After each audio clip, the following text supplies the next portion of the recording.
Hello बच्चों, आपका स्वागत है साइंस जीवी चैनल पे। तो आज हम करने वाले हैं साइंस 10th क्लास एनसीईआरटी का चैप्टर 4 कार्बन एवं उसके यौगिक, उसका सेकेंड पार्ट। इस पार्ट में हम अभी तक हमने संतृप्त और असंतृप्त कार्बन यौगिक से पहले पूरा रिवाइज कर लिया था। अब हम बात करते हैं संतृप्त यौगिक। पिछली बार हमने लास्ट में संतृप्त यौगिक के बारे में थोड़ा पढ़ा था, उसको देख लेते हैं। तो संतृप्त यौगिक में मीथेन की संरचना आप पहले ही समझ चुके हो। तो कार्बन और हाइड्रोजन से बनने वाले एक और यौगिक है एथेन। ठीक है, मीथेन में एक कार्बन होता है, एथेन में कितने कार्बन होते हैं? 2 कार्बन। जो जब 2 कार्बन है और इसके बाकी सारे हाइड्रोजन जोड़ दिए जाएं तो ये बन जाता है C2H6। ठीक है, ये हो जाता है एथेन।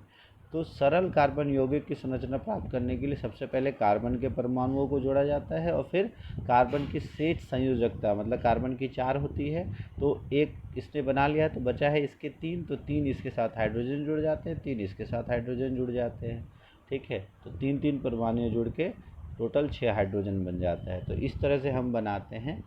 तो जैसे ये देखो C और C, और इधर 3 हाइड्रोजन, इधर 3 हाइड्रोजन, और ये इसका इलेक्ट्रॉन बिंदु संरचना है। तो प्रत्येक कार्बन परमाणु की 3 संयोजकता असंतुष्ट रहती है और प्रत्येक आबंध जो है 3 हाइड्रोजन परमाणुओं के साथ किया जाता है। तो इस तरह से बन जाता है, ये है एथेन।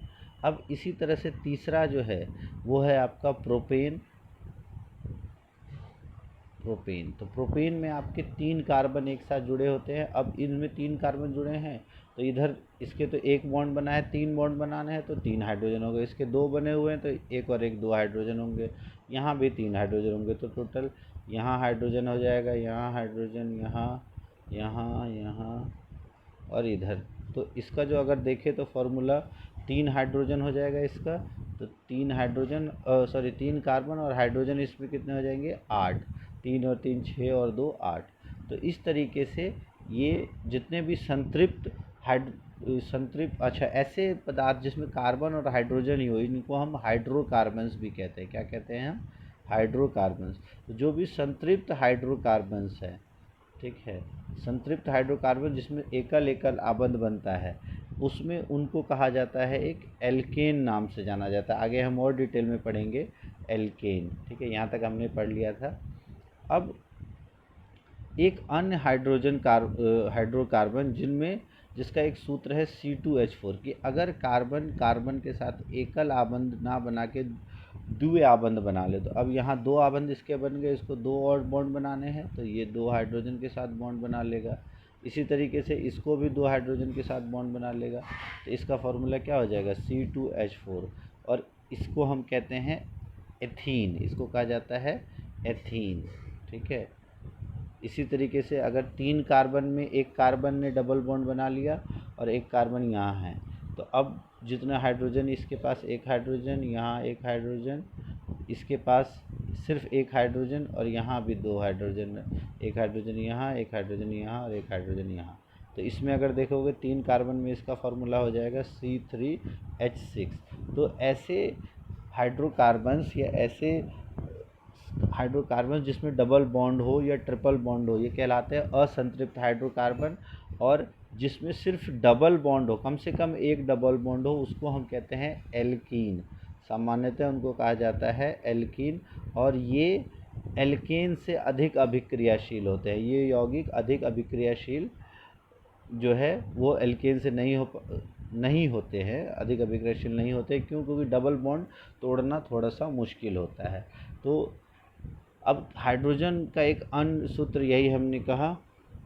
तो जो CH4 है वो अभिक्रियाशील कम होता है, लेकिन जो C2H4 है ये थोड़ा सा अधिक अभिक्रियाशील होता है, क्योंकि असंतुष्ट होता है इसमें हाइड्रोकार्बन। तो ये हो गया एथीन की संरचना। और इसकी इलेक्ट्रॉन बिंदु संरचना में 2 इलेक्ट्रॉन्स के साथ, ये क्रॉस से हमने इलेक्ट्रॉन को शो किया है, 2 इलेक्ट्रॉन्स के साथ 2 कार्बन और बाकी हाइड्रोजन के साथ इसका बन जाता है। इसी तरह से एक तीसरा होता है जब ट्रिपल बॉन्ड बनता है। तो कार्बन और कार्बन के बीच ट्रिपल बॉन्ड अगर बने, तो अब इस कार्बन के कितने बच गए? एक, तो यहाँ एक हाइड्रोजन, इस कार्बन का एक। तो इस तरीके से जब ट्रिपल बॉन्ड बनता है तो इसको हम कहते हैं एल्काइन।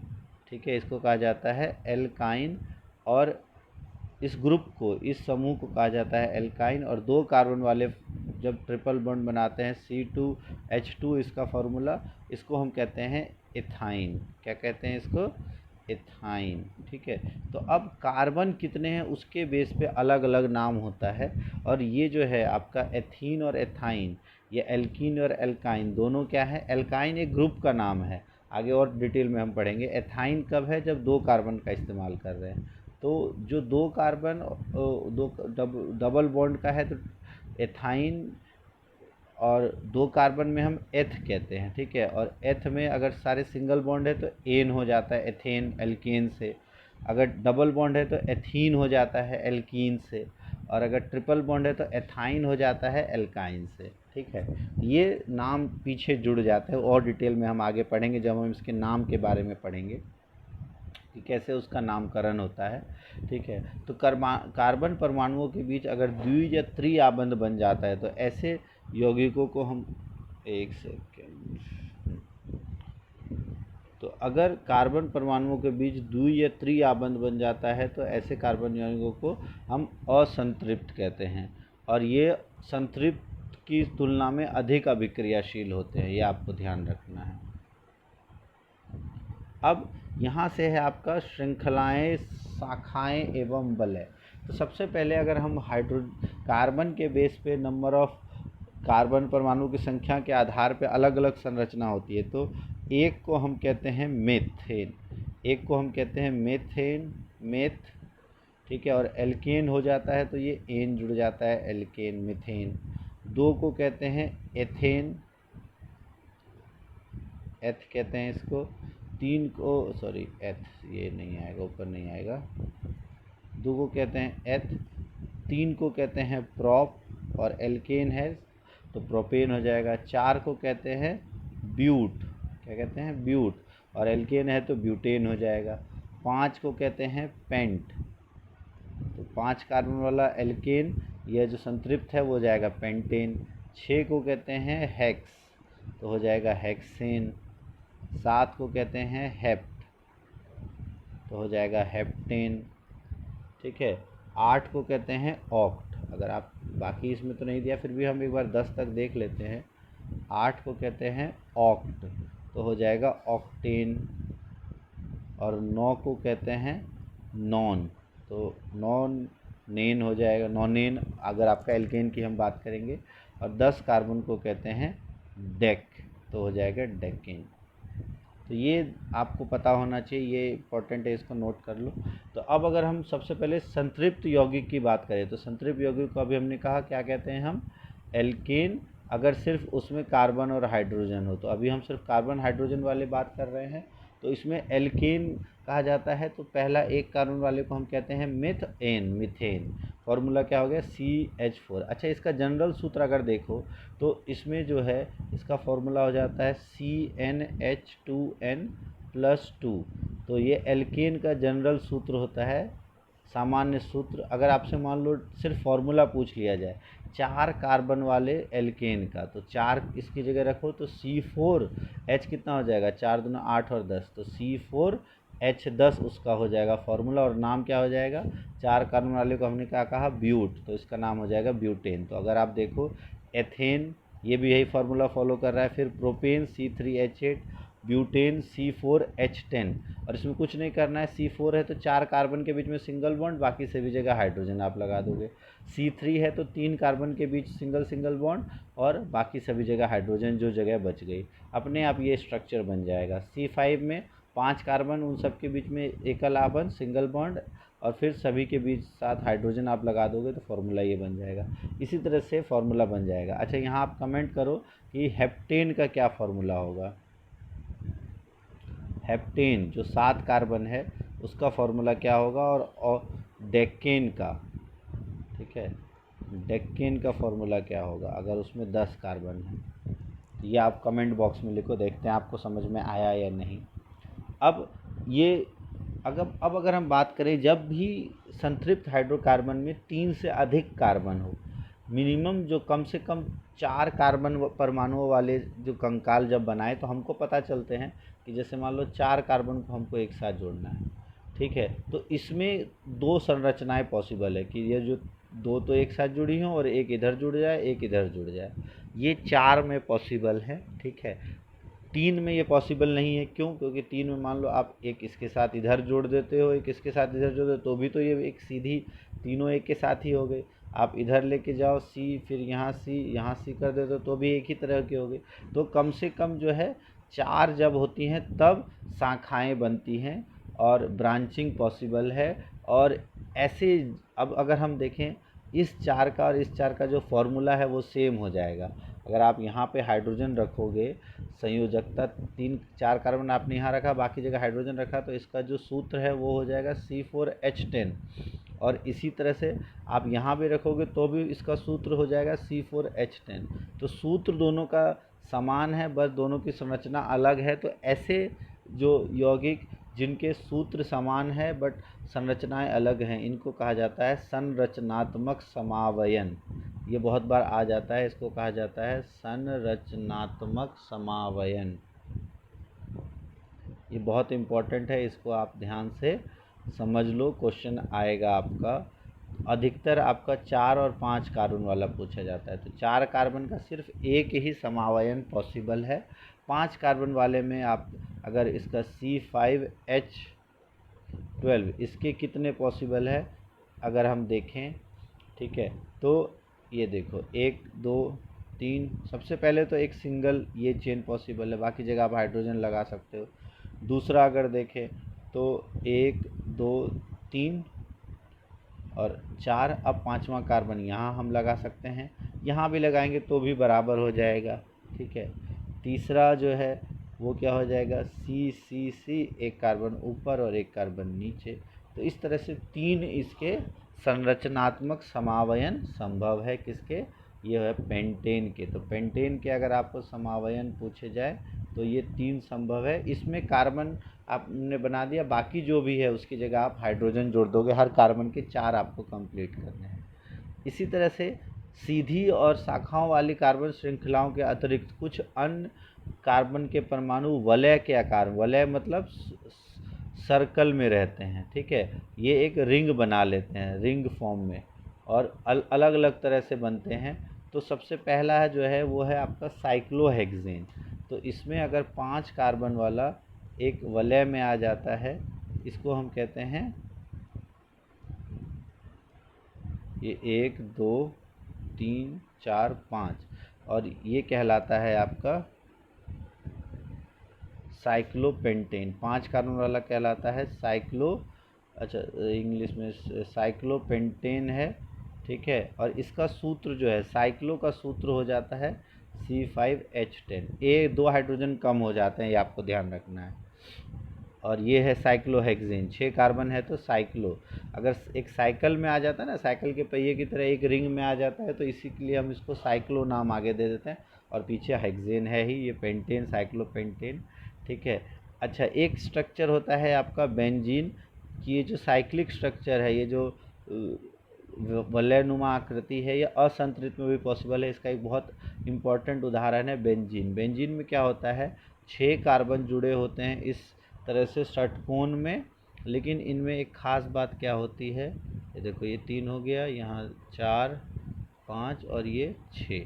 लेकिन इसमें ख़ास बात क्या होती है कि एक छोड़ के एक डबल बॉन्ड में होता है। तो ये सिंगल बॉन्ड है तो यहाँ डबल बॉन्ड में, फिर ये सिंगल बॉन्ड, यहाँ डबल बॉन्ड, फिर ये सिंगल बॉन्ड, यहाँ डबल बॉन्ड, और ये इस तरीके से होता है। और अगर जब बाकी हाइड्रोजन निकालोगे तो देखो इसके 3 बॉन्ड बने हैं, ये हाइड्रोजन, सभी कार्बन के 3 बने होंगे तो सभी पे एक एक हाइड्रोजन जुड़ जाएगा, सभी पे एक एक हाइड्रोजन जुड़ जाएगा।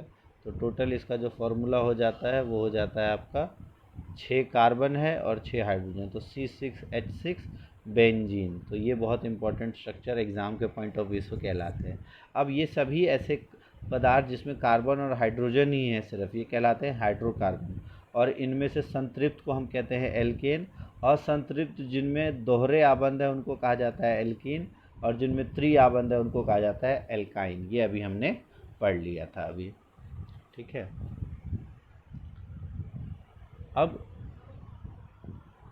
अब जैसा कि हमको पता है कि कार्बन बहुत मैत्रीपूर्ण तत्व है। इसमें कार्बन और हाइड्रोजन के यौगिकों के अलावा ये अन्य तत्वों के साथ जैसे हैलोजन, ऑक्सीजन, नाइट्रोजन और सल्फर के साथ भी आबंध बनाता है। हैलोजन हम किन्हें कहते हैं? क्लोरीन, ब्रोमीन, आयोडीन, इस वाले ग्रुप को हम कहते हैं हैलोजन। ठीक है, फ्लोरीन भी इसमें आ जाता है, फ्लोरीन, क्लोरीन, ब्रोमीन, आयोडीन, और इनके साथ आबंध बनाता है। तो हाइड्रोकार्बन श्रृंखला में जो यह तत्व है, अब हाइड्रोकार्बन में तो हाइड्रोजन और कार्बन है, तो अब इनको जुड़ना है तो हाइड्रोजन की जगह पर आकर जुड़ जाएंगे, तो हाइड्रोजन को हटाकर ये जुड़ जाते हैं। तो एक एक हद इस प्रकार प्रतिस्थापित कर देते हैं कि कार्बन की संयोजकता संतुष्ट रहे। कार्बन ने तो 4 बॉन्ड बनाए, बट हाइड्रोजन की जगह पर ये आ जाते हैं। और ऐसे यौगिकों में हाइड्रोजन को प्रतिस्थापित करने वाले तत्वों को विषम परमाणु कहते हैं। ये क्वेश्चन बहुत बार आ जाता है कि विषम परमाणु क्या होता है। तो हाइड्रोकार्बन यौगिक में हाइड्रोजन को प्रतिस्थापित करने वाले तत्वों को विषम परमाणु कहा जाता है। और ये विषम परमाणु क्या क्या हो सकते हैं? तो विषम परमाणु हैलोजन, ऑक्सीजन, नाइट्रोजन और सल्फर ये हो सकते हैं। इनके अलावा भी और भी कुछ हो सकता है। ठीक है, उसके बाद विषम परमाणु के कुछ प्रकार्यात्मक समूहों में उपस्थित होते हैं। प्रकार्यात्मक समूह क्या होते हैं कि जब ये विषम परमाणु आते हैं और वे प्रकार्यात्मक समूह जिनमें यह उपस्थित होते हैं उनको एक विशिष्ट गुण प्रदान करते हैं, और यह गुण कार्बन की लंबाई और उनकी प्रकृति पर निर्भर नहीं करता। ये उस प्रकार्यात्मक समूह, या जिसे हम फंक्शनल ग्रुप है, उनको कहते हैं। मतलब ये जुड़ने से उनकी प्रकृति में थोड़ा सा परिवर्तन आ जाता है। इसीलिए ऐसे समूह को, जिन समूहों के जुड़ने से जो हाइड्रोकार्बन है या हाइड्रोकार्बन यौगिक के गुण में परिवर्तन आ जाए, ऐसे को हम कहते हैं प्रकार्यात्मक समूह। और टोटल 4, अगर हम देखो हाइड्रोजन को जब रिप्लेस करते हैं तो सबसे पहले पढ़ा हमने हैलोजन। तो हैलोजन में क्लोरीन, ब्रोमीन या आयोडीन से हाइड्रोजन आ सकता है, या फ्लोरीन। 4 होते हैं वैसे, fluorine, chlorine, bromine, iodine. Fluorine क्योंकि बहुत अधिक अभिक्रियाशील होता है इसलिए हम उसके बारे में ज़्यादा नहीं पढ़ते, सिर्फ क्लोरीन और ब्रोमीन के बारे में पढ़ते हैं। तो या तो हाइड्रोजन की जगह क्लोरीन या ब्रोमीन आ सकता है, या ऑक्सीजन से रिप्लेस हो सकता है। और ऑक्सीजन से जब प्रतिस्थापित होता है तब अलग अलग तरह के आबंध बनते हैं, उसके बारे में हम पढ़ेंगे। ठीक है, तो हाइड्रोजन के एक या एक से अधिक अणु को प्रतिस्थापित करके इस संयोजकता के द्वारा प्रकार्यात्मक समूह कार्बन के श्रृंखला से जुड़े होते हैं। अब अगर यौगिकों में हेलो किस लिए कहते हैं? जब हैलोजन के द्वारा हाइड्रोजन को प्रतिस्थापित किया जाता है। तो एल्केन में से जब हाइड्रोजन को हैलोजन के द्वारा, क्लोरीन या ब्रोमीन के द्वारा, जैसे मान लो 2 कार्बन वाला है, ये एच पहले 2 कार्बन वाले का क्या था? 6 ये था। अब इसकी जगह पर एक हैलोजन ग्रुप आ गया, मान लो क्लोरीन आ गया हाइड्रोजन की जगह पर, तो अब इसको हम कहते हैं Cl है, तो Cl क्लोरीन होता है, तो इसलिए हम आगे नाम लगा देते हैं क्लोरो। ठीक है, और ये क्योंकि सिर्फ एल्केन था तो 2 कार्बन वाला एल्केन क्या था? एथेन, तो ये हो जाएगा क्लोरोएथेन, इसका अब नाम हो जाएगा क्लोरोएथेन। और 3 कार्बन है तो क्लोरोप्रोपेन, 4 कार्बन है तो क्लोरोब्यूटेन, 1 कार्बन है तो क्लोरोमेथेन। तो एल्केन वाले क्या हो जाते हैं? क्लोरो एल्केन, ये आप ध्यान रखना, क्लोरो एल्केन उनका नाम हो जाता है।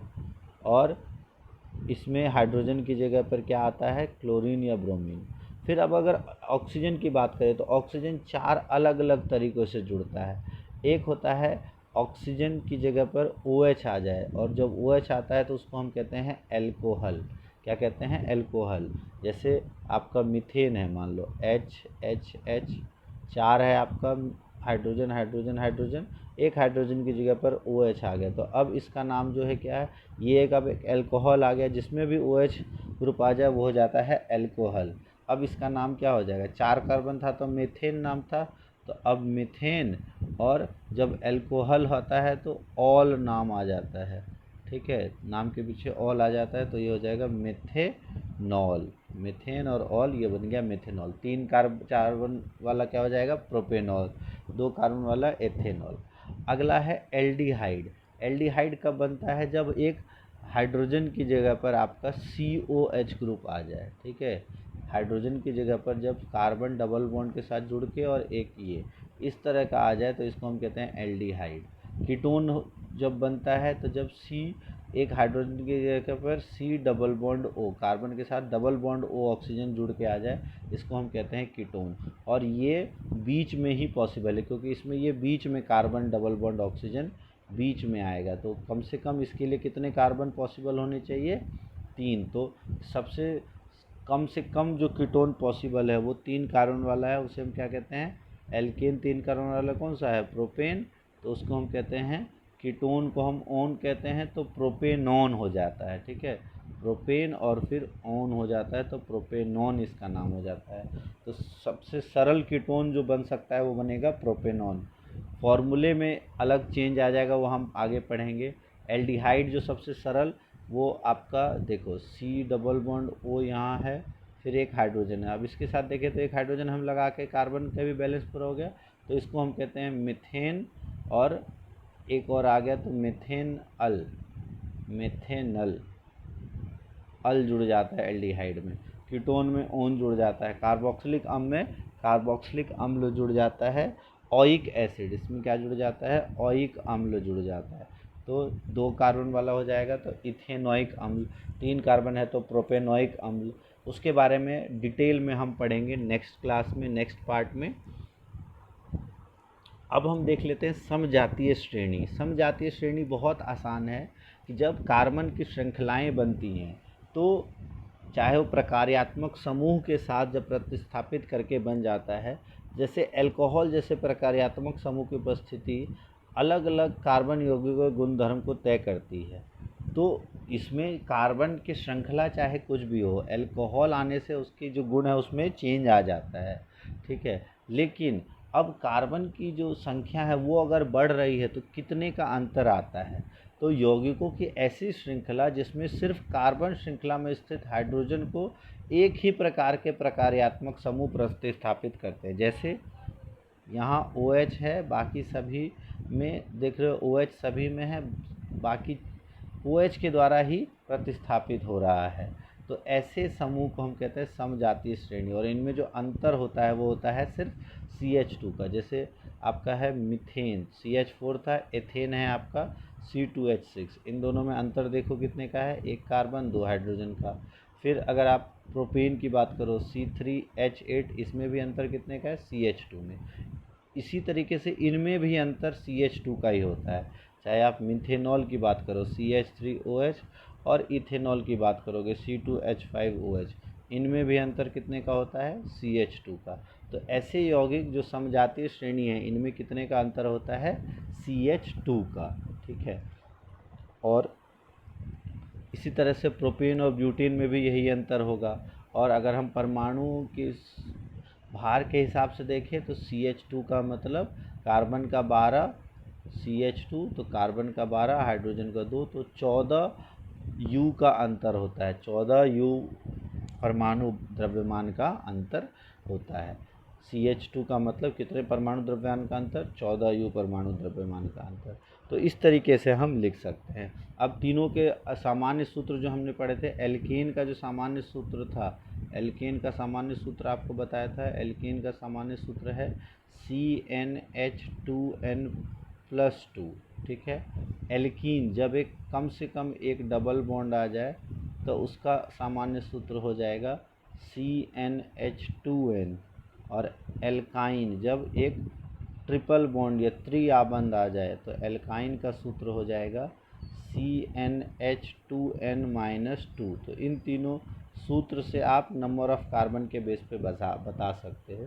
ठीक है, समजातीय श्रेणी का आणविक द्रव्यमान बढ़ता है तो भौतिक गुणधर्म में परिवर्तन आता है। जैसे जैसे द्रव्यमान बढ़ेगा तो गलनांक और क्वथनांक में वृद्धि होती है, और कुछ विशेष गुणधर्म के कारण उनके भौतिक गुणधर्म में भी परिवर्तन होता है। इसके बारे में भी अब हम पढ़ेंगे नेक्स्ट क्लास में। तो आज के लिए इतना ही। अब अगले चैप्टर में हम पढ़ेंगे कार्बन यौगिकों की नाम पद्धति। मोस्ट इम्पॉर्टेंट, यहाँ से क्वेश्चन आपका ज़रूर आएगा, इसको ज़रा ध्यान से आप लोगों को समझना है। तो आज के लिए इतना ही। आपको वीडियो अच्छी लगी हो तो इसको लाइक कर देना। चैनल आपने सब्सक्राइब कर ही लिया होगा। वीडियो के नोट्स बना लेना, और अगर कोई डाउट हो तो कमेंट बॉक्स में लिख देना। Thanks for watching science JV।